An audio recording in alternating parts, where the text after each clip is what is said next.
SRA 성경 낭독 및 강해 마태복음 8장 2부 풍랑을 잔잔케 하고 귀신을 쫓아내는 권능이라는 제목입니다.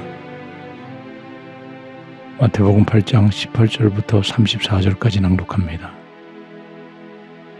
예수께서 무리가 자기를 애워싸음을 보시고 저편으로 건너가기를 명하시니라.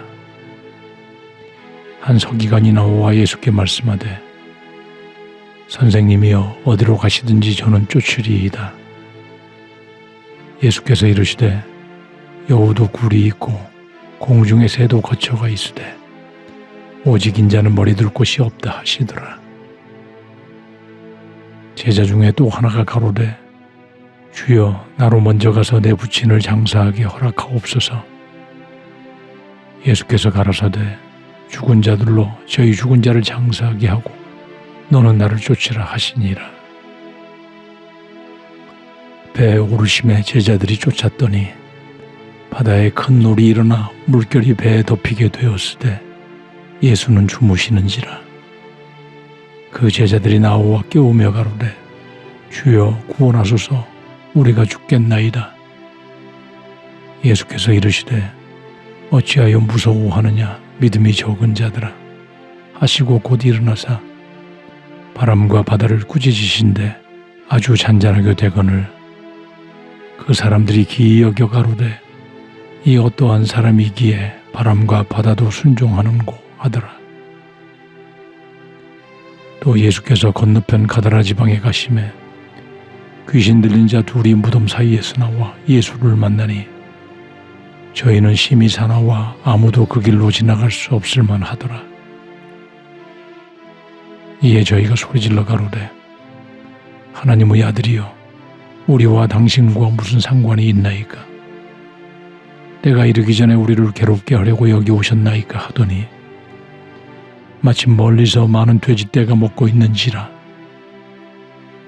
귀신들이 예수께 간구하여 가로되 만일 우리를 쫓아내실진대 돼지떼에 들여보내소서 한데 저희더러 가라 하시니 귀신들이 나와서 돼지에게로 들어가는지라.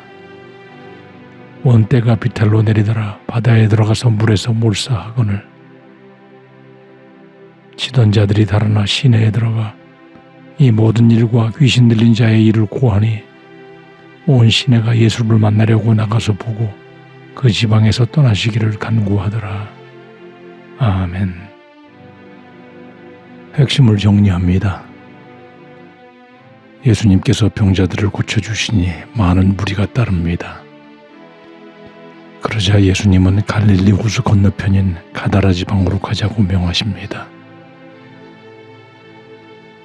예수님은 자신의 능력을 드러내어 인기를 얻는 것에 관심이 있으신 것이 아니라 하나님의 영광과 계획을 이루기 위해 오히려 자리를 피하시는 것입니다.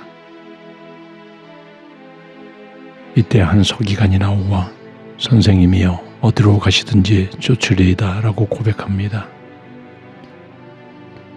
여기서 선생님이란 위엄과 존경을 나타내는 교사를 부를 때 사용하는 호칭으로 유대인 랍비를 부를 때 주로 사용합니다. 이 서기관은 예수님을 주님으로 부르지 않고 선생으로 부르는 것은 예수님을 메시아로 생각하지 않고 좋은 스승으로만 생각하기 때문입니다. 예수님을 내 삶을 주관하는 주인으로 섬기면 예수님이 주님이 되시며 단지 말씀만 듣고 아는 일에 그치면 예수님은 좋은 선생이 되는 것입니다. 그러자 예수님은 깨우침을 주십니다. 여우나 공중의 새도 거처가 있지만 인자는 머리둘 곳이 없다고 말씀하십니다. 마태복음에서 처음으로 등장하는 인자라는 용어는 직역하면 그 사람의 아들이라는 뜻으로 다니엘서에서 주로 사용된 종말론적 호칭으로 세상의 종말을 심판하는 자라는 뜻으로 사용됩니다.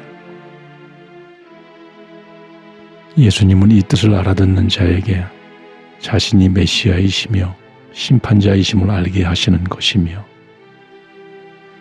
이 메시아가 미천한 짐승들도 가지고 있는 머무를 거처가 없음을 말씀하시며 예수님이 가시는 길이 머무르는 길이 아니며 자신에게 주어진 하나님의 계획에 따라 십자가의 고난까지 끊임없이 행진해야 하는 험난한 길임을 암시하는 것입니다. 또 어떤 제자는 부친의 장례를 치르고 딸에게 허락하시기를 구하자 예수님은 죽은 자들이 죽은 자를 장사하게 하고 너는 나를 쫓으라 하십니다. 부모를 장사하기를 구하는 제자의 청은 율법이나 유대인 관습상 지극히 당연한 요구였으며 십계명에도 내 부모를 공경하라는 제5계명이 있는 것입니다. 이는 죽은 자를 장사하는 예절을 부정하는 것이 아니라 사람에 대한 어떤 사랑과 의무도 율법의 완성자이신 예수님을 따르는 것보다 우선할 수 없다는 우선순위를 강조하시는 것입니다. 이어 배에 오르시어 갈릴리 호수를 이동하실 때 큰 노리로 물결이 배를 덮어 위기 상황이 발생하였습니다. 제자들이 주무시는 예수님께 주여 구원하소서 우리가 죽겠나이다 고 예수님을 깨웁니다. 예수님은 일어나시어 두 대상을 꾸짖으십니다.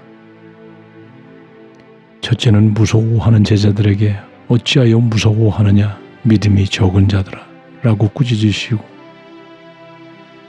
둘째는 바람과 바다를 꾸짖으시자 곧 잔잔하게 됩니다.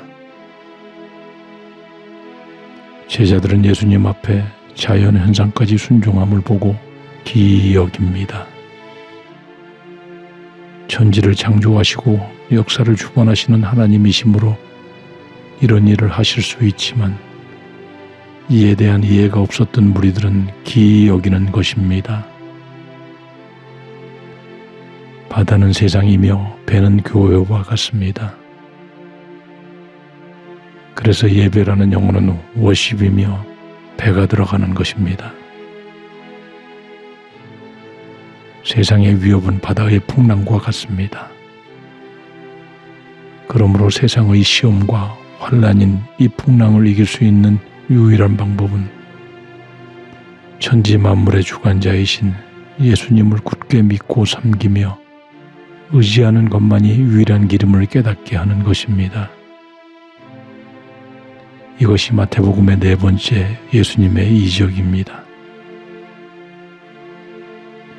그리고 갈릴리 건너편 가드라 지방 또는 거라사라고 부르는 지역에 이르십니다.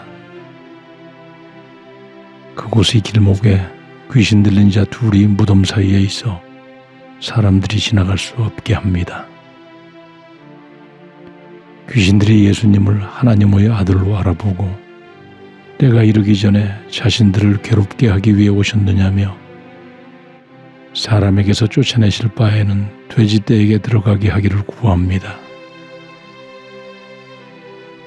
예수님이 가라 명하시자 돼지떼에 귀신이 들어가니 모든 돼지떼가 갈릴리 호수 비탈로 내달아 바다에 빠져 몰사합니다. 마가복음 5장 13절에서는 그 돼지떼가 무려 2,000마리가 된다고 기록하고 있습니다. 그 지역 사람들이 듣고 놀라 예수님을 찾아보고 그 지방에서 떠나시기를 간구합니다. 왜냐하면 그들에게는 구원받은 2명의 생명이 중요한 것이 아니라 돼지를 잃은 손실이 크다고 생각하여 위험하게 생각했기 때문입니다. 구원받지 못하는 사람들의 전형을 표현한 것입니다. 귀신들은 영이므로 하나님의 아들을 바로 알아볼 수 있었습니다. 그러나 귀신들은 더러운 영이라 불경건하고 난폭하며 어두운 죽은 자들의 세계를 좋아하며 부도덕한 세상의 유행과 풍조를 배후에서 조종하는 영들입니다. 그러므로 예수님으로 말미암아 자신이 거주하는 사람에게서 쫓겨날 것을 아는 귀신들은 돼지떼에게 들여보내줄 것을 간청한 것입니다. 귀신들이 돼지를 선택한 것은 돼지가 귀신들에게 적합하기 때문입니다. 돼지는 더럽고 탐욕스럽고 난폭하며 개걸스럽고 만족이 없고 가장 정욕적인 동물이기 때문입니다. 귀신들이 좋아하는 사람의 유형도 이와 비슷할 것입니다. 그리고 귀신이 들어가자 이 짐승들은 모두 몰사합니다. 귀신은 어떤 매개체이든지 사용 후 사망으로 이끌어감을 보여주는 것입니다. 우리는 마귀가 물욕과 정욕과 사욕을 통해 들어옴을 주의하여 항상 깨어 마귀의 유혹을 경계해야 할 것이며 늘 시험에 들지 않도록 예수님께 구하며 기도해야 하는 것입니다. 사람이 귀신을 이길 수 있는 유일한 방법은 모든 귀신을 제압하고 다스릴 권세가 있으신 예수님께 나아가 그 말씀, 즉 지금의 성경 말씀에 순종할 때만이 가능함을 기억해야 할 것입니다. 그러므로 우리는 성경 말씀을 천천히 집중하여 반복하여 묵상함으로 하나님의 말씀이 우리 머리가 아니라 심령에 새겨지게 함으로 귀신이 얼씬하지 못하게 하고 연약한 이웃을 도울 수 있는 성도들이 되어야 할 것입니다.